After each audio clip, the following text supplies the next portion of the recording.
कालू और गोरी कौवी जंगल में सबसे सीधे साधे पक्षी माने जाते थे। उनकी अपनी कोई भी संतान नहीं थी, इसलिए उन्होंने एक प्यारी सी अनाथ चिड़िया को गोद लिया था। उन्होंने उसका नाम बड़े ही प्यार से टुनटुनी रखा। टुनटुनी बहुत ही सुंदर और प्यारी बच्ची थी, लेकिन माता पिता के अधिक दुलार से वो बहुत ज़्यादा बिगड़ गई थी। वो अपनी जिद के आगे किसी की भी बात नहीं सुनती। टुनटुनी के इसी जिद्दी स्वभाव का फायदा उठा के लफंगा बबलू उसे अपने प्यार की जाल में फंसा लेता है। टुनटुनी, तुम मेरे साथ भाग चलो, क्योंकि तुम्हारे माता पिता तुम्हारी शादी मुझसे कभी नहीं करेंगे। बबलू, तुम चिंता मत करो। मेरे माता पिता को मनाना मेरे बाएं हाथ का खेल है। मैं उन्हें चुटकियों में मना लूँगी। वो हमारी शादी के लिए ज़रूर तैयार हो जाएंगे। टुनटुनी घर जाके अपनी और बबलू की शादी की बात अपने माता पिता से करती है। बेटा, बबलू कबूतर तुम्हारे लायक पक्षी नहीं है। वो बहुत ही आलसी है और लफंगा है। वो जंगल में सारे पंछियों को परेशान करता रहता है। तुम कैसे उसके प्यार में पड़ गई? वो नंबर 1 का धोखेबाज है। मैं तुम्हारी शादी किसी अच्छे से पंछी से करूँगा। तुम उसके साथ मत रहा करो।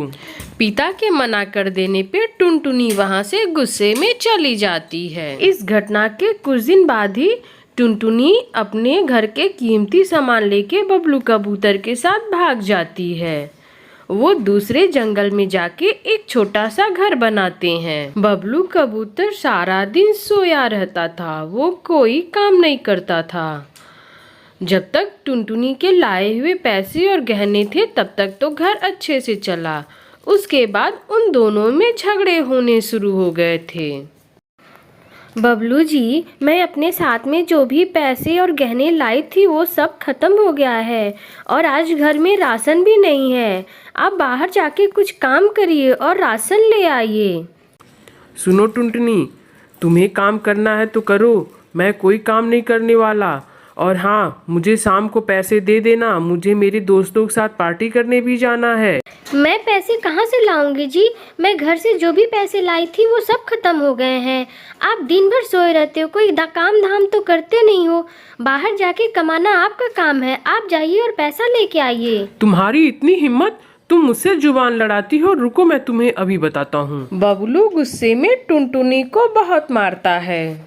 टुनटुनी घर के बाहर बैठ के अपने किए पे पछता रही थी। अगर मैंने मेरे माता पिता की बात मानी होती तो मेरे साथ ये कभी नहीं होता।